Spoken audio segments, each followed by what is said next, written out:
It is day 285 of the second Trump administration and day 31 of the government shutdown, which is now just a few days shy of the longest shutdown in history. It is also the night before a halt in federal funding for SNAP, food stamps, the nation's largest anti-hunger program.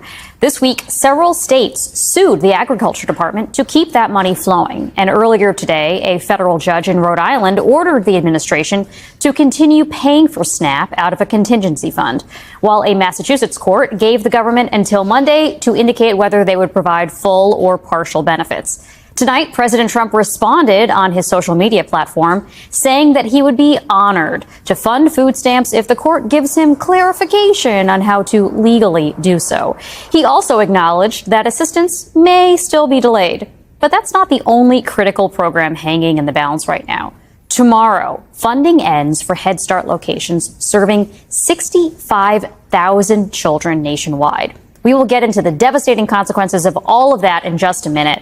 But first, as the pain caused by the shutdown reaches what Senator Josh Hawley called a point of absurdity, the Senate has left Washington without any clear path forward. And tomorrow, millions will face sticker shock when open enrollment for the Affordable Care Act begins. Remember, at the very heart of this entire shutdown fight is a dispute over expiring premium subsidies. Democrats won't agree to a spending deal unless Republicans agree to an extension. That's why Democrats are withholding their votes to reopen the government. With all of that laid out, let's bring in our lead-off excellent panel, Michael Schnell, MSNBC congressional reporter, Philip Bump, former Washington Post columnist and my former colleague, and Evan McMorris Santoro, reporter for Notice. Michael, I want to start with you right there. ACA open enrollment begins tomorrow, and we have seen some eye-popping estimates for how much insurance rates will go up when those tax credits lapse. But that was hypothetical, at least for a while, and now it's becoming very real. How much do you think that sticker shock will change the dynamics for lawmakers and their constituents?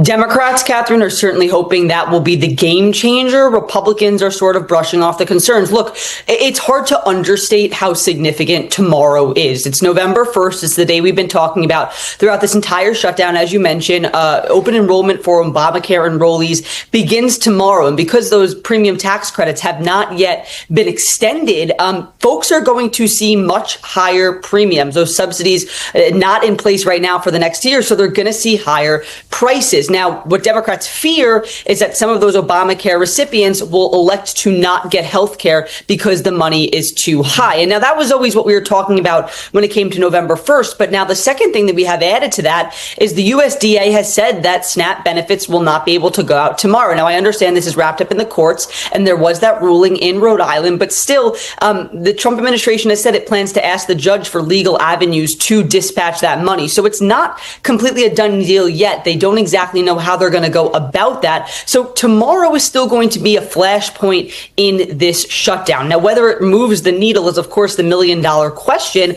Again, Democrats are really hoping that Republicans are going to hear from their constituents about Obamacare starting tomorrow, and that'll bring them to the negotiating table to talk about those subsidies. But Republicans have been very clear and very adamant that they're not going to negotiate Obamacare until the lights turn on back in Washington. That's why we're in this impasse. That's why we are about to be in day 32 of this government shutdown.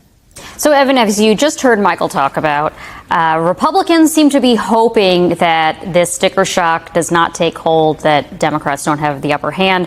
In fact, this is how Dr. Mehmet Oz, who runs the Centers for Medicare and Medicaid Services, CMS, framed the costs earlier this week. Take a listen. The average American is going to pay who's on the ACA between 100 and 400% of poverty level is going to pay $50 total next year. It's going to be $13 more than this year. So there can be a lot of hair pulling and scratching and mudslinging, but the fundamental reality for most Americans is that although it is an increase in spend, that's not the big issue. The big issue is the fundamental flaws within the ACA as they were created 15 years ago. Evan, so tell us the facts here. Are those numbers actually the numbers that the typical American will face? And if not, How is this kind of wishing away of the additional premium hikes likely to resonate with the public? Well, no, those numbers are not correct. We've seen reports of, huge increases in costs for many consumers that get their healthcare through the ACA if these subsidies expire without being extended. The challenge here is that this has been the Republicans' problem with the politics of this all along, which is that from the very beginning of this shutdown, the plan was Democrats are never going to be able to eat this pain of what a shutdown is like, of how hard this is and what happens to you when the government shuts down. But then as every little step of the way goes along, it is the Republicans in the White House who start to really panic about it, right? The Democrats have stayed fairly consistently together on this. And their whole thing has been, you have this big healthcare subsidy problem coming your way. You have to figure out some way to solve it. We have an idea, have a negotiation with us, say the Democrats, and the Republicans have said, no, you're going to break down and you're going to back away from this when you see how hard this shutdown is. That hasn't happened. And so you have these mixed messages where you have, you mentioned at the beginning of this, this segment, Trump saying, okay, we're going to solve this SNAP problem. Okay, we're going to figure this out. I guess we're going to figure this out some way or another. And then you got Mehmet Oz saying, this whole subsidy thing isn't that big a deal to begin with. It's a mixed message, and it's been a really big problem for the GOP since this whole thing has begun. Philip, in some ways, this feels a little bit like Groundhog Day. I feel like every couple of years we have this renewed fight over some aspect of Obamacare, including some aspect that maybe Americans don't even realize is there and don't realize how much they like until it's at risk of being taken away. And Republicans are on the other side of it and struggling to come up with their own alternative for the ACA or something to hold on to the populace. How do you think this is playing out for Democrats this time? Is it likely to be a winning issue for them going into next year?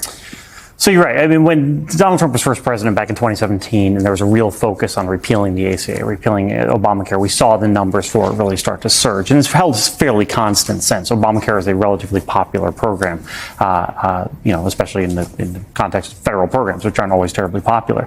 We also see polling suggesting that the public sides with Democrats on this particular fight. The Democrats, their position of let's keep these costs down and keep the shutdown going until that is resolved, that is actually relatively popular with people as well.